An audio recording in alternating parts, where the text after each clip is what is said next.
அன்பார்ந்த மாதா தொலைக்காட்சி அன்பர்களே, அக்டோபர் மாதம் ஆகிய இந்த ஜெபமாலை மாதத்திலே உங்களை சந்திப்பதிலே பெருமகிழ்ச்சி அடைகின்றேன்.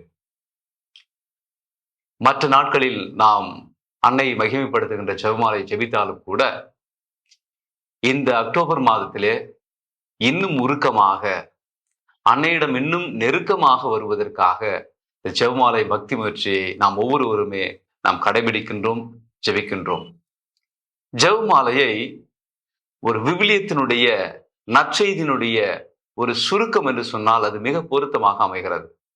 ஏனென்றால் இயேசுவினுடைய வாழ்க்கையில் நடைபெற்ற நிகழ்வுகளை அவற்றை பற்றி நாம் சிந்திக்கின்றோம். அதை சிந்தித்தவாறே அன்னையை புகழ்கின்றோம், மூவர் இறைவனை புகழ்கின்றோம், ஆண்டவர் இயேசுவை நாம் புகழ்கின்றோம்.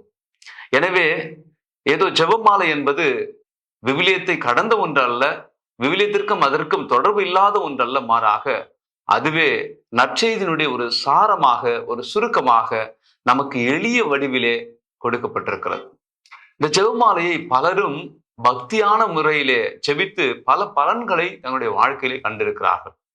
தங்களுக்கென்று எந்த ஒரு துணையும் இல்லாதவர்கள், தங்களுக்கென்று எந்த விதமான ஒரு பலமும் இல்லாதவர்கள், உடல் பலமோ அல்லது பண பலமோ மனித பலமோ இல்லாதவர்கள் ஜெபமாலையை மட்டுமே தங்களுடைய பலமாக கொண்டு தங்களுடைய வாழ்க்கையில அதை பக்தியாக ஜெபித்து பல அருள் வரங்களை பெற்றுக் கொண்டிருப்பதை இன்னும் பல மனிதர்கள் சான்று பகிர்ந்து வருகிறார்கள். எனவே நம்முடைய வாழ்க்கையிலே நமக்கு கொடுக்கப்பட்டிருக்கக்கூடிய ஒரு வலிமையான ஒரு கருவி, சக்தியான ஒரு ஆயுதம் எதுவென்றால் ஜெபமாலை. அந்த ஜெபமாலையை நாம் வைத்திருப்பது அல்ல, மாறாக அந்த ஜெபமாலை ஆயுதத்தை நாம் இயக்க வேண்டும், ஜெபிக்க வேண்டும். அப்போதுதான் நமக்கு சக்தி கிடைக்கிறது, ஆற்றல் கிடைக்கிறது. எப்படி நாம் இந்த ஜெபமாலையை நாம் ஜெபிப்பது என்று பார்க்கிற போது, இதை நாம் ஜெபிக்க அர்ப்பணிப்பு தேவையானதாக இருக்கிறது. ஏனென்றால் எந்த விதமான காரியமாக இருந்தாலும் அர்ப்பணிப்போடு செய்தால்தான் அதிலே பலன் உண்டு. இன்று ஜெபிக்கின்றோம் அல்லது நாளை ஜெபிப்பதில்லை, மீண்டும் ஒரு நாள் ஜெபிக்கணும் என்றல்ல. படிக்கின்ற மாணவர்களை பார்க்கின்றோம். அர்ப்பணிப்போடு படிக்கின்ற மாணவர்கள் நல்ல மதிப்பெண் பெறுகிறார்கள். அர்ப்பணிப்போடு விளையாட்டுகளிலே பங்கெடுக்கிறவர்கள் வெற்றி கோப்பையை எட்டுகிறார்கள், வெற்றி கோப்பையை பெறுகிறார்கள். அதே போன்று அர்ப்பணிப்போடு உழைக்கின்ற மனிதர்கள் தங்களுடைய வாழ்க்கையிலே உச்சத்தை அடைகிறார்கள்.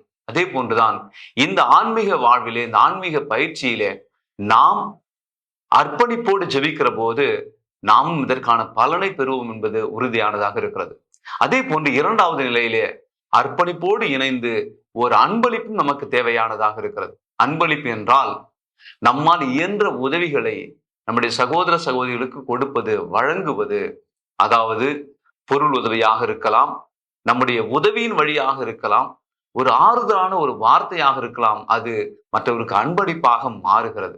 ஏன்னா அன்புக்குரிய சகோதர சகோதரிகளே, அன்பு இறை மக்களே, ஜெபமாலை மாதம் என்பது கடவுளால் நமக்கு கொடுக்கப்பட்ட ஒரு வரமாக, கொடையாக இருக்கிறது என்பதை நாம் உணர்வோம். இந்த ஜெபமாலையை நாம் பக்தியோடு ஜெபிப்போம், உருக்கமாக ஜெபிப்போம். இதிலே முக்கியமாக அர்ப்பணிப்போடு ஜெபிப்போம், நம்பிக்கையோடு ஜெபிப்போம், நம்மால் இயன்ற உதவிகளை நம்முடைய சகோதர சகோதரிகளுக்கு கொடுப்போம்.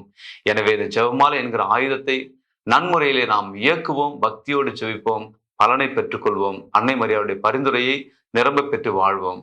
மரியே வாழ்க.